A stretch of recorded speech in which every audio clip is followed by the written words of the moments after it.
The lights in the Great Hall flickered as another star disappeared from the massive display screen.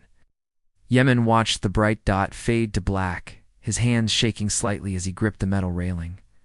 That star had been home to millions of people just hours ago. "The Tau system is gone," reported Hunsu from his station below. His voice was steady, but Yemen could hear the fear underneath. All 12 planets. The Devourers consumed everything. Yemen closed his eyes for a moment. 12 planets. Billions of lives. Gone in less than a day. The Federation had ruled the galaxy for 300 years, believing themselves the most advanced civilization that had ever existed. Their ships could travel between stars in minutes. Their weapons could destroy moons. Their technology could reshape matter itself. None of it mattered against the Devourers. "How close are they now?" Yemen asked, though he already knew the answer would be bad news. 16 systems away from the core worlds, Hunsu replied. "At their current speed, they'll reach the capital in 3 weeks. 3 weeks, Yemen looked around the command center at the faces of his people. These were the smartest beings in the galaxy, the ones who had solved every problem, won every war, overcome every obstacle. Now they looked lost and afraid. The Devourers had appeared 6 months ago from the empty space between galaxies. At first, they seemed like any other enemy fleet. The Federation had sent their best ships to deal with them, confident in their superior technology. Those ships had been destroyed within hours. More fleets were sent. The Federation's greatest military minds developed new weapons, new tactics, new strategies. Nothing worked. The Devourers were machines, ancient beyond measure, and they had one purpose: to consume everything they encountered and use it to make more of themselves. "Sir," called out Minji from the communications station. "The Science Council is here to see you." The doors slid open, and 3 figures entered. Yemen recognized them immediately, the most brilliant minds in the Federation, the ones who had solved problems that seemed impossible. Now they looked defeated. "Commander," said the eldest, a being called Velek, whose people had invented faster-than-light travel. "We have analyzed the Devourer technology extensively. We've tried everything our combined civilizations can offer." And Yemen asked, though he could see the answer in their faces. "We cannot stop them," Velek replied simply. "They adapt to our weapons faster than we can develop new ones. They learn from our tactics and counter them immediately.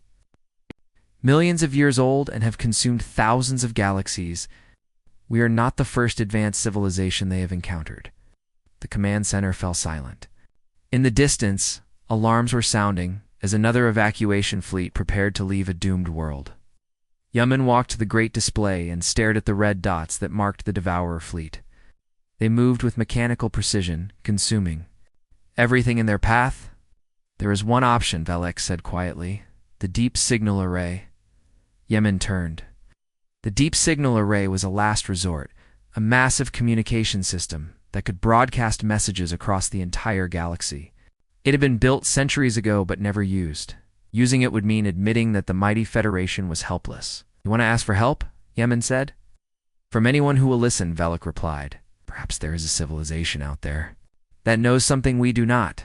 Perhaps someone has faced the Devourers before and survived." Yemen looked at his officers. Hunsu was monitoring the evacuation reports. Minji was tracking the Devourer advance. They were doing their jobs, but he could see the hopelessness in their eyes. "The array will reach every inhabited world in the galaxy," Yemen said, "including the primitive ones." "We surveyed thousands of worlds over the centuries," Velek replied. "Most are too primitive to even receive our signals. Those that can receive them lack the technology to help us. But we must try everything." Another star disappeared from the display. Men made his decision. "Activate the array," he commanded. The Deep Signal Array came to life for the first time in its existence. Massive energy generators powered up, sending power to transmission. Dishes the size of moons. The message was simple and desperate to any civilization capable of receiving this signal. "We are the Galactic Federation. We are under attack by an ancient enemy called the Devourers. They have destroyed hundreds of our worlds and killed billions of our people. We have exhausted all our technology and tactics. We are dying. Help us. The signal spread across the galaxy like ripples in a pond. It reached advanced civilizations who were too far away to help. It reached primitive worlds that could barely understand what they were receiving. Most who heard it either could not respond or chose not to.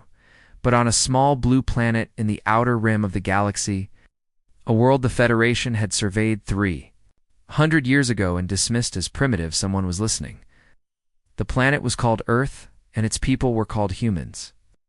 The Federation had noted them as a species that spent most of its time fighting itself with crude technology and violent tendencies. They had no idea what they had just awakened. The message reached Earth's listening posts within hours. Soon, the planet's leaders would gather to discuss this impossible situation. They would realize that the advanced Federation, with all its technology and power, was asking for help from a species it had once dismissed as savage. What the Federation did not know was that sometimes the most dangerous response comes from those who have nothing left to lose. Soyen stared at the computer screen in disbelief.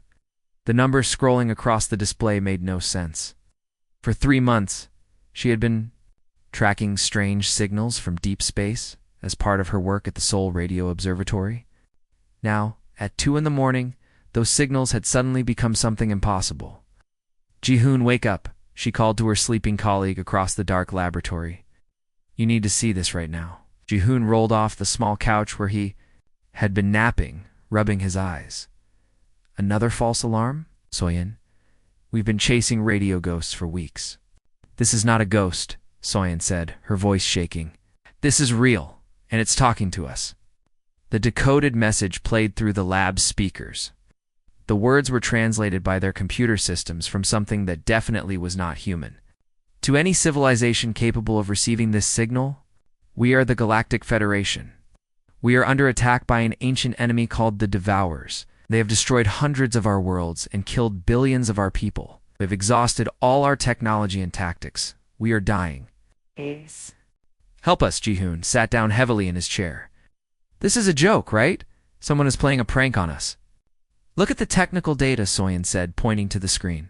These are weapon designs, ship blueprints, star charts. And look at this information about these Devourers. The files that came with the message were massive, Ji-hoon scrolled through specifications for energy weapons that could destroy planets. Ship designs that seemed to ignore the laws of physics. Most frightening of all were the tactical reports about something called the Devourers. These things eat entire solar systems, Ji-hoon whispered. They turn matter directly into energy to make copies of themselves, and they're winning. Within an hour, Soyen had called the emergency number for the Global Defense Committee. Within 6 hours, the world's most important people were gathered. In a secure meeting room deep beneath the mountains of Switzerland, General Minho Kim studied the star charts on the wall display. The Federation's territory was marked in blue, showing hundreds of star systems. The red marks showed where the Devourers had already struck. The pattern was clear and terrifying. They're moving toward the center of the galaxy, said Dr. Yoonji Park, the world's leading expert on space technology. According to these reports, they'll reach the Federation's capital worlds in 3 weeks. What I don't understand, said Director Seojin Lee, is why they're asking us for help. Look at this survey data they included. They visited Earth 300 years ago and classified us as primitive. Basic weapons, tribal warfare, no space travel. Why would they ask us for help now? Dr. Yuna Choi, who had spent her career studying military history, looked up from the tactical reports. Because they're desperate. Look at these battle records. They've been fighting the same way for months. Energy weapons, defensive formations, trying to match the enemy's technology. What? They're fighting like engineers. And losing, added General Kim. Every engagement ends the same way. They try to outthink the enemy. The enemy adapts, and they get destroyed. The room fell silent as everyone studied the data. The Federation had technology that humanity could barely dream of, ships that could cross the galaxy in days, weapons that could reshape matter, cities that floated in space, yet they were losing a war against an ancient enemy. There's something else, said Dr. Choi. These Devourers are machines. They think logically, adapt systematically, and counter every strategy the Federation tries. But look at their weaknesses. She pointed to a section of the tactical analysis. They have trouble with unpredictable behavior. Random attacks. Tactics that don't make logical sense. The Federation mentioned several times that their most successful operations happened when communication broke down and their forces started acting chaotically. General Kim smiled grimly, and chaos is something humans do very well. We've been fighting each other for our entire history, said Dr. Park. Every culture, every century, every generation. We know 1,000 ways to kill and survive. While the Federation was growing comfortable in their advanced civilization, we never stopped learning how to fight. Oh. Director Lee looked around the room. So what are you suggesting? That we can help them? Suggesting that we're the only ones who can help them, replied General Kim. They've forgotten how to be warriors. They think war is about technology and logic. But sometimes war is about being willing to do whatever it takes to win. Dr. Choi pulled up another file. Look at this. The Federation's location data shows they're completely surrounded. No escape routes, no safe zones. They're fighting a defensive war against an enemy that gets stronger with every victory. Then we teach them how to fight an offensive war, said General Kim. We show them that sometimes the best defense is a good attack. Sometimes you have to accept losses to achieve victory. The debate continued for hours, but the decision was already made. Humanity would answer the call for help. They would travel across the galaxy to fight an enemy they had never seen, to save people who had once dismissed them as primitives. Within days, every nation on Earth was contributing to the largest military project in human history. Ships were built using Federation technology, copied from their message. Weapons were designed not for precision, but for maximum destruction. Most importantly, volunteers were recruited from every military force on the planet. The message sent back to the Federation was simple. We received your call for help. We are coming. Stay alive until we get there. What the Federation did not know was that they had just invited the galaxy's most experienced warriors to their war. The communication center of the Federation command ship buzzed with quiet activity.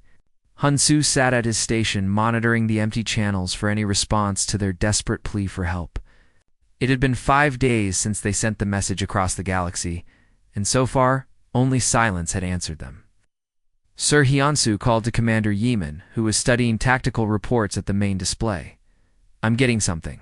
It's from that primitive world in the Outer Rim. Yeeman looked up from the damage reports.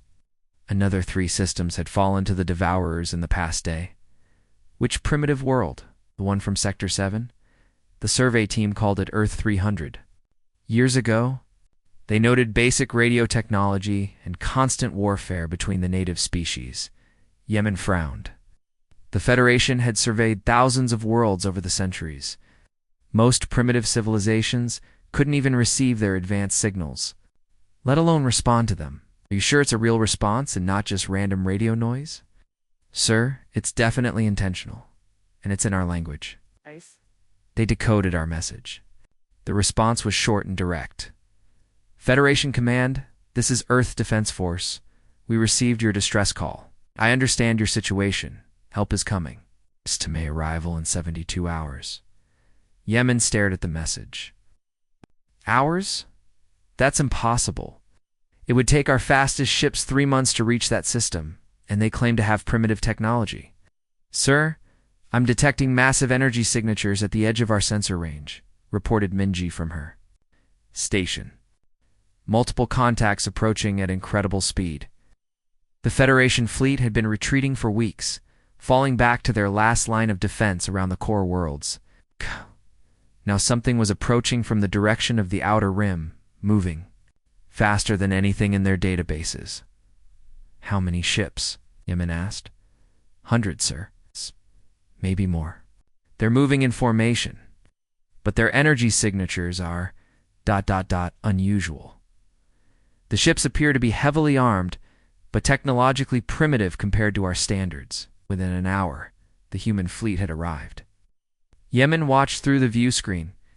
As the strange ships dropped out of hyperspace, they were angular and brutal-looking, covered in armor plating and bristling with weapons.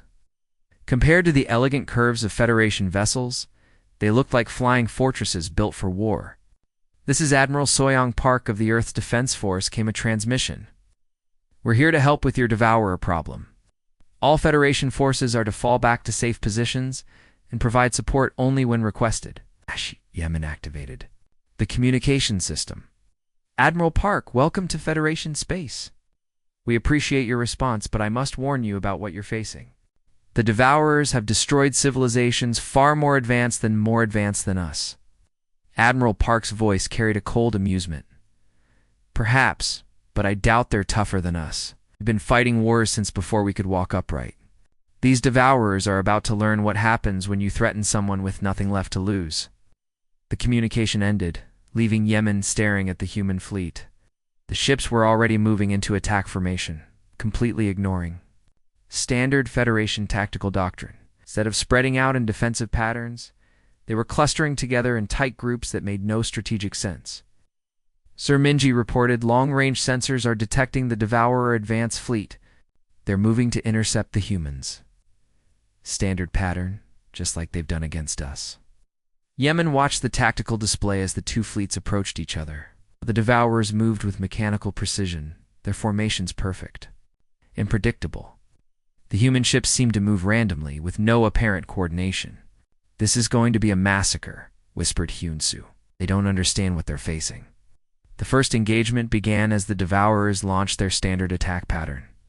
Energy beams reached out across space, the same weapons that had destroyed countless Federation fleets. But something was wrong. The human ships weren't where they were supposed to be. Instead of fighting at long range like civilized beings, the humans were charging directly at the Devourer fleet. Their ships accelerated to ramming speed, with no regard for their own safety. Some of the human vessels actually collided with Devourer ships, exploding in brilliant flashes of light. "They're ramming them," Yemen said in shock. "They're actually ramming them on purpose?" But the ramming attacks were just the beginning. As the two fleets merged into close combat, the humans began doing things that made no tactical sense. They launched small fighter craft directly into the Devourer formations. They fired crude kinetic weapons instead of energy beams. Most shocking of all, they seemed to be targeting the Devourer ship's strongest points instead of their weak spots. "Sir, I'm picking up communications from the human fleet," Minji reported. They're singing." Out through the communication system came the sound of human voices raised in some kind of war song. The words were unintelligible, but the emotion was clear. These beings were not afraid. They were angry. "This is Captain Ji-hoon Lee of the EDF Seoul," came a transmission. "All human units, remember your training. These machines think they can scare us. Let's show them what humans do when we're scared. We get mean." The captain's ship suddenly broke from formation and dove straight toward the largest Devourer vessel. The Federation officers watched in horror as the human ship crashed directly into the enemy's command center, both vessels disappearing in a massive explosion. "They're insane," Hyun-soo whispered. "No," Yemen replied, watching as more human ships followed the same suicidal tactics. "They're warriors, real warriors. We forgot what that looked like." The battle raged for hours, unlike anything the Federation had ever seen. The Devourers, designed to counter logical military tactics, found themselves facing an enemy that seemed to have no tactics at all, just pure, brutal determination to win at any cost. When the fighting finally ended, half the Devourer advance fleet was destroyed. The humans had lost many ships too, but they were already regrouping for the next attack. They had done in one day what the Federation hadn't accomplished in months. They had made the Devourers retreat. The damaged Federation command ship drifted through space as Admiral Park's voice crackled through the communication system. Her human fleet had been fighting the Devourers for 3 days straight, using tactics that defied everything the Federation thought they knew about warfare. "All human units, this is Admiral Park," the transmission began. "We've identified the main Devourer manufacturing facility in the Nexus system. Intelligence reports it's heavily defended, but that's where they're building new ships. We're going to destroy it." Commander Yemen watched the tactical display with growing amazement. The human fleet was doing something the Federation had never attempted. Instead of fighting defensively, They were attacking the enemy's source of power. Sir Hunsu reported from his station. The humans are requesting technical data about the Devourer facility. They want to know about its defenses and weak points. Yemen activated the communication link. Admiral Park, that facility is protected by the most advanced defensive systems in the galaxy. Our analysis shows it's impossible to penetrate. Commander Admiral Park replied, "With respect, your analysis is based on fighting these things the civilized way." "We're not civilized. Send us the data." Within an hour, the human fleet was moving toward the Nexus system. Yemen watched through long-range sensors as they approached the massive Devourer facility. It was a structure the size of a moon, covered in weapon platforms and energy shields that had never been breached. "Sir, I'm detecting human boarding parties," Minji reported. "They're not attacking the facility from the outside. They're landing on it." The tactical display showed dozens of small human ships landing directly on the facility's surface. Federation doctrine called for precision strikes from a safe distance. The humans were walking up to the front door and kicking it in. "This is..." Lieutenant Dong Yoon, SEO of Boarding Team 7, came a transmission from inside the facility. "We're inside the outer hall. These things really don't like visitors." The communication channel filled with the sound of weapons, fire, and explosions. Yemen listened in fascination as the human soldiers fought their way through the facility's corridors using tactics that seemed to come from a different era. "Sergeant Moon, take your team through that ventilation shaft," Lieutenant SEO commanded. "Use the explosive charges, not the energy weapons. These machines adapt to energy signatures too quickly." "Copy that, sir." Blowing the door in 3, 2, 1. The explosion echoed through the communication system, followed by the sound of human voices shouting battle cries. The Federation had always fought with precision and careful planning. The humans fought with controlled chaos and pure aggression. "Sir," Sergeant Hyjin Moon reported, "we've reached the main control center. The defenses are heavy, but they're designed to stop energy weapons and guided missiles. They're not ready for humans with crowbars and explosive charges."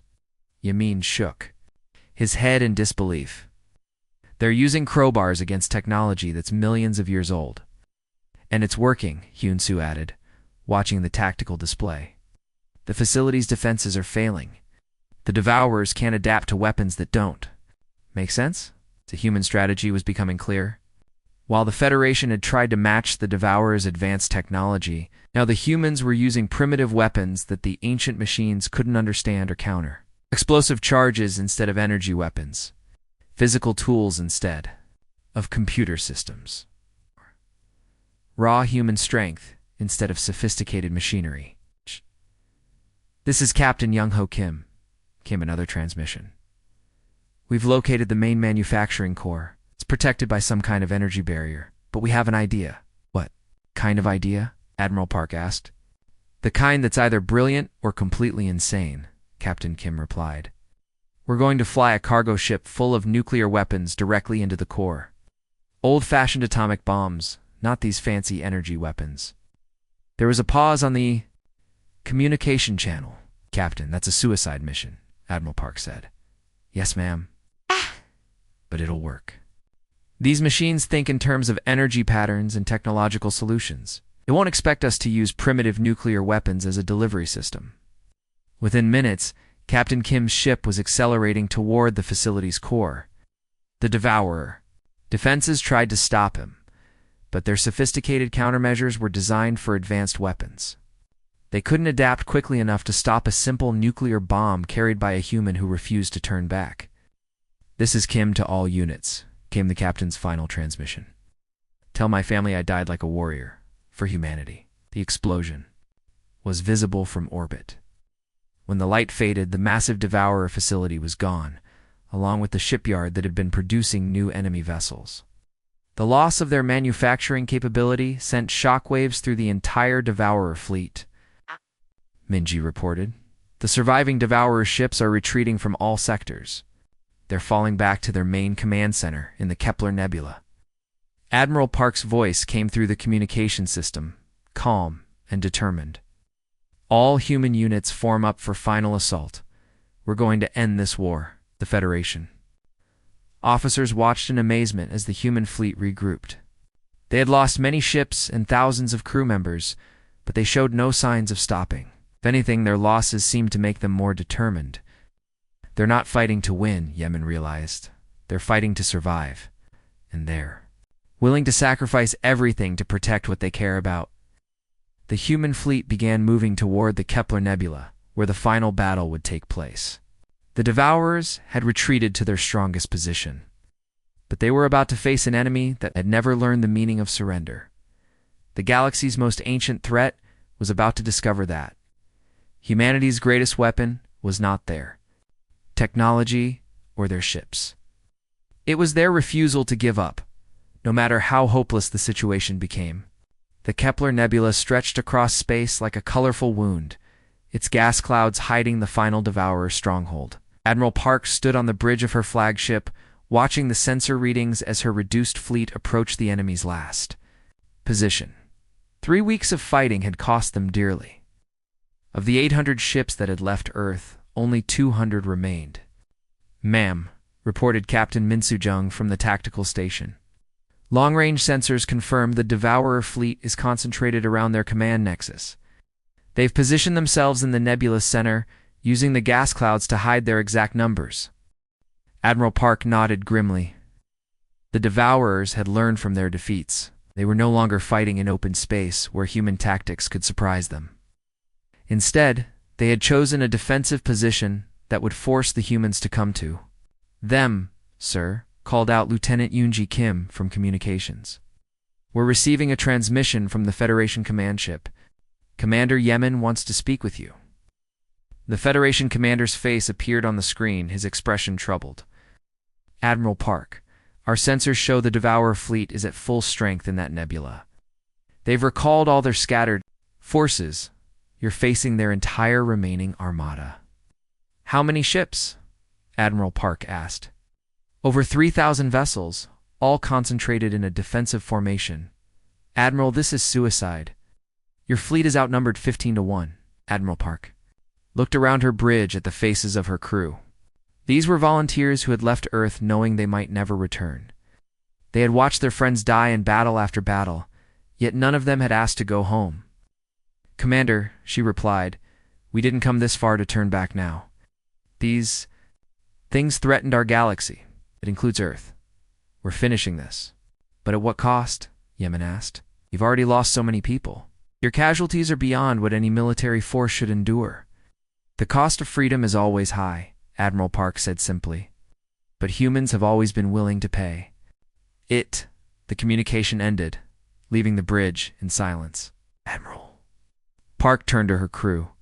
"All stations prepare for final assault. Signal the fleet. We're going in." The human fleet entered the nebula in a tight formation, their sensors probing through the thick gas clouds. The Devourers had chosen their position well. The nebula interfered with targeting systems and communication, making coordinated attacks nearly impossible. "Contact," Lieutenant Kim announced. Devourer ships emerging from the gas clouds on all sides. "They're surrounding us." The battle that followed was unlike anything the galaxy had ever seen. The Devourers attacked with mechanical precision, their superior numbers allowing them to concentrate overwhelming firepower on individual human ships. But the humans fought back with desperate courage, using tactics that defied all logic. "This is Captain Seojin Park of the EDF Busan," came a transmission through the static. "We're cut off from the main fleet. Hull breaches on all decks. We're going to ram the command ship Busan." "Negative," Admiral Park responded. "Pull back and regroup."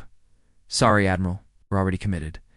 Tell my wife I love her." Busan's final charge took it directly into the side of a massive Devourer command vessel. The explosion tore through both ships, creating a brief gap in the enemy formation that other human ships immediately exploited. Similar sacrifices were happening throughout the battle.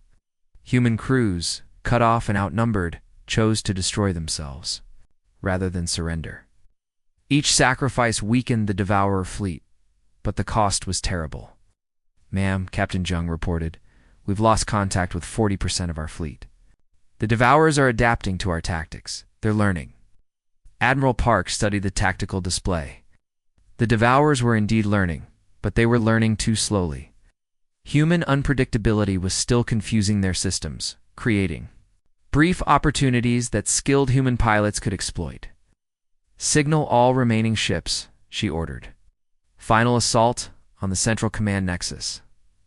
All units, full attack." The surviving human ships converged on the heart of the Devourer fleet, where their main command ship waited. It was a massive vessel, protected by layers of smaller ships and defensive systems. Getting to it would require breaking through the strongest defenses the Devourers had ever assembled. "This is Commander Taeyong Lee of the EDF Seoul," came a transmission. "We're going to clear a path to the command ship. All units, follow our lead." The Seoul led a desperate charge directly into the Devourer defensive line. The ship's armor was already damaged from previous battles, but its crew pushed forward with grim determination. Energy beams tore through its hull, but the Seoul kept fighting until it reached the command ship's shields. "For Earth," Commander Lee shouted as his ship detonated its remaining weapons directly against the enemy's defenses. The explosion created a gap in the shields, and Admiral Park's flagship dove through it. Her ship was the last of the original assault fleet, battered and bleeding atmosphere from dozens of hull breaches. "All weapons, fire, everything we have," Admiral Park ordered. The concentrated firepower of the human flagship, combined with the sacrifices of dozens of other ships, finally broke through the Devourer command ship's defenses. The ancient vessel began to break apart, its destruction sending shockwaves through the entire enemy fleet. As the command ship died, something unexpected happened. The remaining Devourer vessels began to shut down, their collective intelligence severed by the loss of their central control. Within minutes, the threat that had terrorized the galaxy for centuries was ended, but the victory was hollow. Of the 800 ships that had left Earth, fewer than 50 remained. Thousands of humanity's best and bravest had died in the void. Their sacrifice measured in saved worlds and rescued civilizations. Admiral Park stood in the wreckage of her bridge, looking out at the debris field that had once been to fleets. Her crew was dead or dying around her, but they had accomplished their mission. The galaxy was safe. The Federation would remember this day, but they would remember it with fear as well as gratitude. They had asked for help and received it, but they had also learned that salvation sometimes comes with a terrible price.